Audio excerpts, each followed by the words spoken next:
E aí, tudo certo? Quer dizer, certo é uma palavra forte, né? Você clicou nesse vídeo com o título 5 assassinos slasher que são imbatíveis, então imagino que a sua noção de tudo certo seja um pouco distorcida. E quer saber? A minha também, porque hoje a gente não vai falar daqueles vilões de filme que você olha e pensa: ah, eu daria um jeito. Não, não. Hoje a gente vai falar sobre aqueles artistas, digamos assim, que se cruzassem o seu caminho, a única coisa que você poderia fazer é escolher a sua melhor roupa para o seu próprio velório. Então, antes que a gente comece essa descida pro abismo da desesperança, faz um favor para sua própria alma. Já esmaga esse like aí embaixo para mostrar que você tem coragem. E se inscreve no canal, porque, sinceramente, você vai precisar de um guia para sobreviver o que vem por aí. Confia em mim.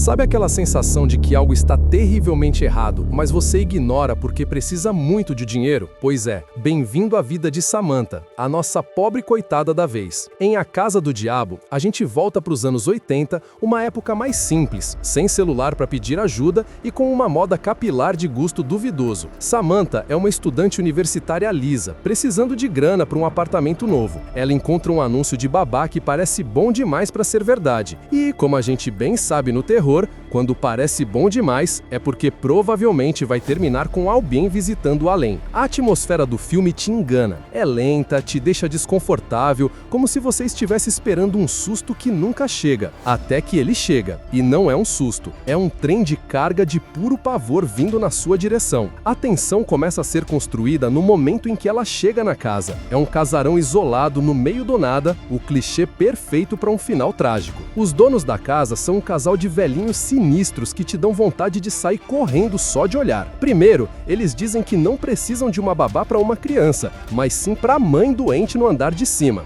Bandeira vermelha número 1. Depois, oferecem uma quantia absurda de dinheiro para ela ficar só por algumas horas. Bandeira vermelha número 2, 3 e 4. Mas a nossa protagonista, coitada, está com o boleto falando mais alto que o instinto de sobrevivência e aceita. A partir daí, ela está sozinha. Sozinha numa casa gigante, com telefones que não funcionam direito e barulhos que fariam qualquer um borrar as calças. A genialidade do pavor aqui é a paciência. O filme te tortura com o silêncio, com a expectativa. Samantha explora a casa, dança com seu Walkman, tenta viver uma noite normal, mas a gente que tá assistindo sabe que de normal não tem nada. A pizza que ela pede chega de uma forma bizarra, com um dos anfitriões insistindo que eles que pediram. Pequenos detalhes vão se somando, criando um quebra-cabeça de puro desespero. Você fica gritando com a tela: sai daí, garota! Mas ela não te ouve. Ela está presa numa teia de aranha e ainda não percebeu que a aranha já está preparando o jantar. E o prato principal, meus amigos, é ela. O motivo pelo qual essa ameaça é imbatível não é um cara mascarado com uma faca. É algo muito pior, um culto satânico. Eles não querem apenas dar um fim nela. O plano é muito mais elaborado e doentio. Eles passaram meses, talvez anos, planejando aquele ritual que aconteceria justamente naquela noite durante um eclipse lunar. Samantha não era apenas uma vítima aleatória, ela era a peça final de um ritual profano. Contra isso, não há como lutar. Não é uma questão de força ou inteligência.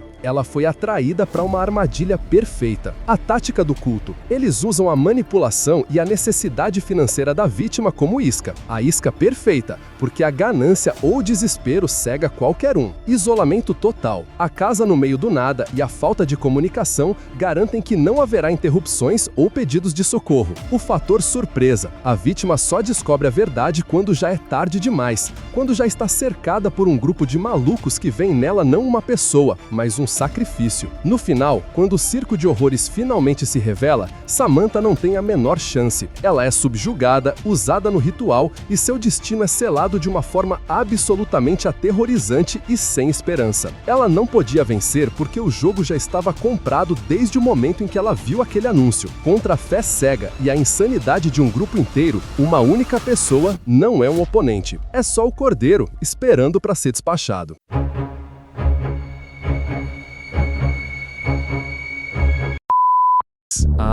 A nostalgia. Um lugar quentinho e aconchegante, cheio de memórias felizes, certo? Errado. Pelo menos não na pizzaria Freddy Fazbear's. Este filme pega aquela memória afetiva de fliperamas e mascotes animatrônicos e a transforma num pesadelo mecânico movido à vingança. A gente acompanha Mike, um cara que tá mais quebrado que arroz de terceira e precisa desesperadamente de um emprego para não perder a guarda da irmã mais nova. E qual a vaga que aparece? Segurança noturno numa pizzaria abandonada. O que poderia dar errado, não é mesmo? O lugar é um mausoléu de alegria infantil decadente. E os astros do show, Freddy, Bonnie, Chica e Foxy, não estão apenas desligados. Eles estão esperando. O trabalho parece simples: assistir às câmeras de segurança e garantir que ninguém invada. Mas logo na primeira noite, Mike percebe que o problema não é quem entra, e sim o que já está lá dentro. Os animatrônicos, aquelas montanhas de metal e pelúcia,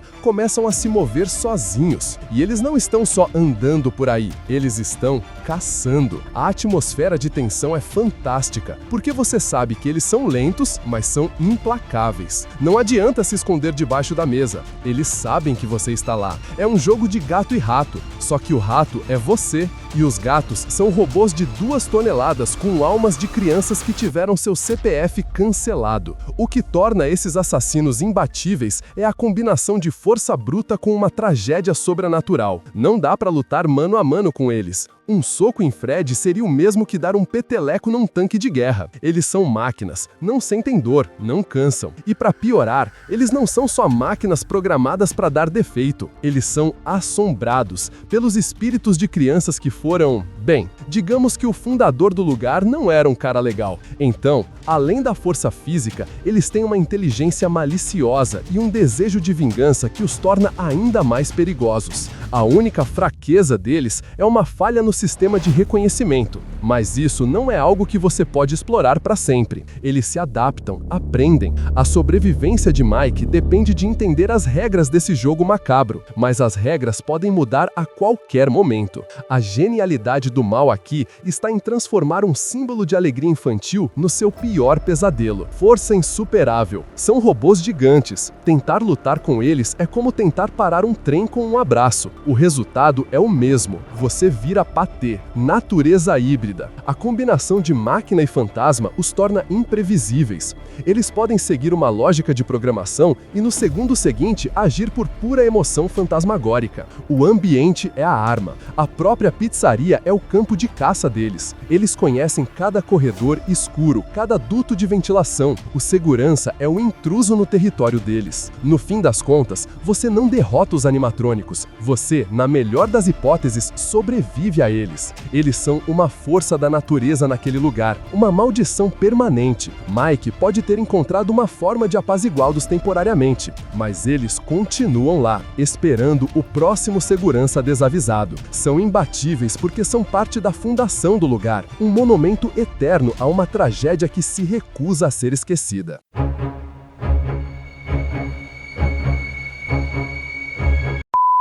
Se 2020 nos ensinou alguma coisa, foi que o inferno pode ser uma chamada de vídeo no Zoom que nunca acaba. E Host pegou esse trauma coletivo e o transformou em 1 hora de puro suco de pânico. O filme inteiro se passa na tela de um computador durante uma reunião online entre amigas que, entediadas com a quarentena, decidem que seria uma ótima ideia fazer uma sessão espírita. Sim, porque invocar espíritos já é uma ideia genial. Mas fazer isso pela internet, usando o Wi-Fi da padaria, eleva a estupidez a um nível de arte. Obviamente, a coisa toda dá espetacularmente errado. A premissa é simples e a execução é brilhante. A gente acompanha tudo pela perspectiva das webcams de cada participante. A tensão é construída de forma magistral, começando com pequenos detalhes. Uma cadeira que se mexe sozinha no fundo, um barulho estranho no sótão, um filtro do Zoom que detecta um rosto onde não deveria haver ninguém. O filme usa a nossa própria realidade, a das videochamadas, para nos deixar completamente vulneráveis. O medo não está num castelo gótico, está na sua casa, no seu quarto, vindo através da tela que você provavelmente está usando para assistir a este vídeo. Desconfortável, né? O que torna o demônio, ou seja lá o que for que elas chamaram, um adversário imbatível é a sua natureza. Como você luta contra algo que existe na internet? Não dá para dar um tiro, não dá para trancar a porta. A entidade entidade usa a própria conexão entre as amigas como uma ponte para entrar na casa de cada uma delas, simultaneamente. O isolamento físico da quarentena, que deveria ser uma proteção, se torna a maior fraqueza delas. O caos se instala rapidamente. O que era uma brincadeira se transforma em um festival de idas de arrasta para cima, uma após a outra em tempo real. Uma é puxada por uma força invisível, outra tem um encontro nada agradável com uma garrafa. E por aí vai. E o pior de tudo, as outras amigas assistem a tudo, ao vivo, completamente impotentes, sabendo que são as próximas da lista. É um tipo de terror psicológico brutal, a certeza de que sua hora vai chegar e tudo que você pode fazer é assistir ao horror se desenrolar na tela. O assassino onipresente. A entidade não precisa viajar, ela está em todos os lugares ao mesmo tempo, bastando uma conexão de internet. Não há para onde fugir. Arma psicológica. O maior poder do demônio é o medo e o pânico. Ele se alimenta do desespero das vítimas, que são forçadas a assistir suas amigas sendo despachadas uma a uma. Invulnerabilidade física. Como se ataca um fantasma digital? Com um antivírus, a ameaça é imaterial, o que a torna impossível de ser combatida por meios convencionais. No final, não há sobreviventes. A chamada termina quando não há mais ninguém para desconectar. A entidade venceu, de forma absoluta e total. É imbatível porque explora a nossa maior vulnerabilidade moderna, a nossa dependência da tecnologia e a falsa sensação de segurança que ela nos dá. A lição aqui é clara. Da próxima vez que seus amigos te chamarem para uma sessão espírita no Zoom, finja que a sua internet caiu.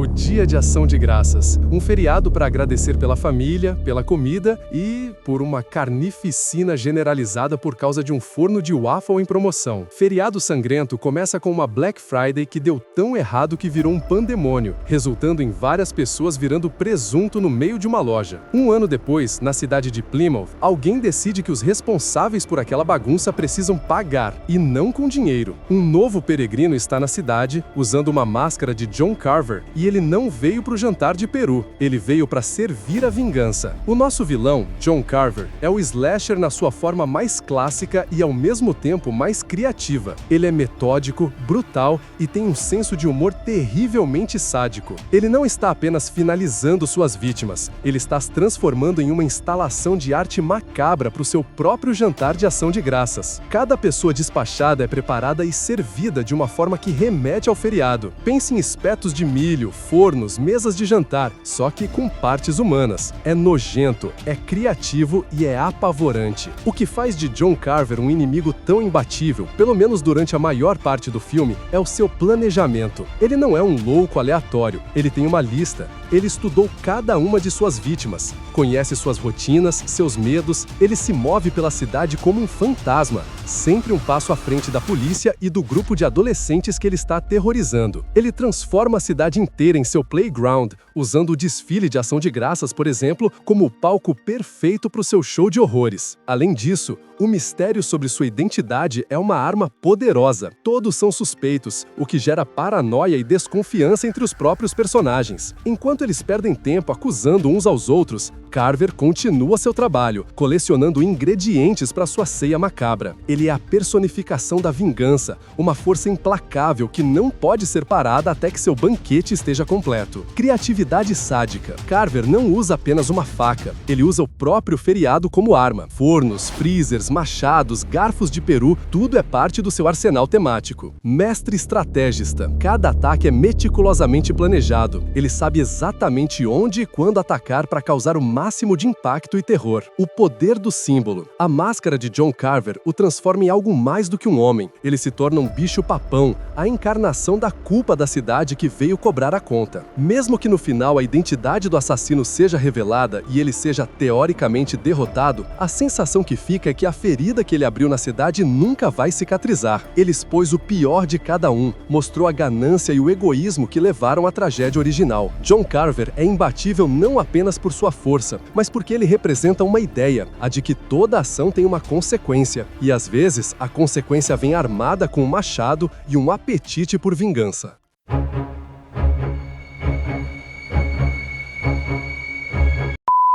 Se existe uma regra de ouro no terror, é esta: nunca, jamais, em hipótese alguma, desrespeite as tradições do Halloween. Contos do Dia das Bruxas é uma antologia que mostra exatamente o que acontece com quem ousa quebrar essa regra. O filme entrelaça várias histórias que acontecem na mesma noite, na mesma cidade, e todas elas têm um observador em comum, um pequeno e adorável demônio? Espírito, o que quer que ele seja, atende pelo nome de Sam, e ele é o guardião do Halloween, e o seu trabalho é garantir que todo mundo siga as regras. Sam parece inofensivo à primeira vista. É uma criaturinha do tamanho de uma criança, usando um pijama laranja e um saco de estopa na cabeça com botões no lugar dos olhos. Ele perambula pela cidade, observando. Ele te vê apagando a sua abóbora de Halloween antes da meia-noite. Ele te vê se recusando a dar doces para as crianças. Ele te vê desrespeitando os mortos. Ele vê tudo. E ele não está ali para dar uma bronca. Ele está ali para aplicar a punição. E a punição, meus amigos, costuma envolver um fim bem desagradável. O que torna Sam o slasher mais imbatível desta lista é que ele não é uma pessoa. Ele é uma força da natureza. Ele é a personificação do espírito do Halloween. Lutar contra Sam é como lutar contra o Natal ou a Páscoa. Não se vence. Ele não pode ser despachado, não pode ser enganado, pelo menos não por muito tempo, e certamente não pode ser parado. É ele uma regra ambulante. Se você a segue, ele te deixa em paz. Se você a quebra, ele te faz ter um encontro marcado com seu criador. Em cada uma das histórias, vemos as consequências de se desafiar o Halloween. O diretor da escola que tem um hobby nada saudável com doces, o grupo de garotas que faz uma pegadinha cruel, o velho ranzinza que odeia o feriado, todos eles cruzam o caminho de Sam, ou de outras manifestações do poder daquela noite, e aprendem da pior maneira possível que certas tradições existem por um motivo. Sam é o juiz, o júri e o carrasco de tudo isso. A regra é clara. A imbatibilidade de Sam vem de sua simplicidade. Ele não é movido por vingança ou raiva. Ele é movido por regras. Respeite o Halloween e você sobrevive. Simples assim. Entidade imortal. Ele não é humano. Ele é um conceito, um espírito. Ele existia muito antes de nós e vai continuar existindo muito depois. Todo ano, no dia 31 de outubro, ele estará de volta. Poder surpreendente. Não se deixe enganar pelo tamanho dele. Sam é absurdamente forte e resistente. E quando ele tira a máscara, bem, digamos que não é um rostinho bonito que você vai ver. É a própria cara da morte em forma de abóbora. Sam é o chefão final dos slashers. Ele é imbatível porque a única maneira de vencê-lo é simplesmente não jogar o jogo dele. É obedecer. Ele é um lembrete sombrio e divertido de que algumas lendas devem ser levadas a sério, e que, na noite de Halloween, é sempre melhor dar um doce do que arriscar uma travessura, que pode ser a última da sua vida. E aí, sobreviveu? Do pavor satânico de um culto dos anos 80 aos animatrônicos possuídos, de um demônio que ataca pelo Wi-Fi a um peregrino com sede de vingança e terminando com o mascote mais mortal do Halloween, acho que ficou bem claro que existem certos problemas que a gente simplesmente não consegue resolver na base da correria ou da briga. Esses 5 exemplos mostraram que, às vezes, o melhor que se pode fazer é nem entrar no jogo. Mas como a gente adora ver os outros se dando mal, cá estamos nós. Se você chegou até aqui sem ter um piripaque, você é dos meus. Então prova que você ainda tá respirando deixando aquele like para fortalecer o nosso clube de sobreviventes. Se inscreve no canal para não perder o próximo manual de como não virar presunto. A gente se vê no próximo vídeo, se a gente tiver sorte.